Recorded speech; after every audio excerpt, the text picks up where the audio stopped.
Hi hello guys, this is Kaveri. ఈ రోజు matter వచ్చేసి మాకైతే శారీ ప్లేటింగ్ చూపించారు.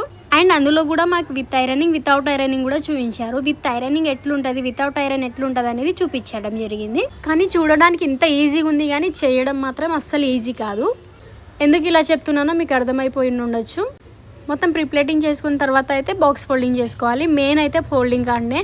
ఈ ఫోల్డింగ్ రాకపోతే అసలు శారీ ప్రిప్లేటింగ్ రానట్టే. ఇంతకు ముందు చూపించాను కదా, సో అదైతే వితౌట్ ఐరనింగ్, ఇదైతే విత్ ఐరనింగ్ ఉంటుంది. సో వితౌట్ ఐరనింగ్కి విత్ ఐరనింగ్కి ఏం డిఫరెన్స్ అనేది ఈ వీడియోలో చూసేయండి. విత్ ఐరనింగ్కి వితౌట్ ఐరనింగ్కి ప్రాసెస్ అయితే సేమ్ ఉంటుంది.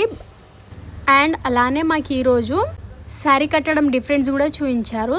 సో అందులో అయితే 10+ శారీ డిఫరెన్స్ అయితే చూపించారు. నాకైతే చాలా బాగా నచ్చింది, అన్ని మోడల్స్ నచ్చినాయి. శారీ ప్రిప్లేటింగ్ కంటే మాకైతే శారీ కట్టించడమే చాలా ఈజీ అనిపించింది. ఈ different type of sari model మీకు ఎట్లా అనిపించిందో కంపల్సరీ కామెంట్ చేయండి. కామెంట్ చేయడం మాత్రం అసలు మర్చిపోకండి. అండ్ బాయ్ గైస్, ఈ వీడియో ఇంతటితోటే. Stay tune for more videos.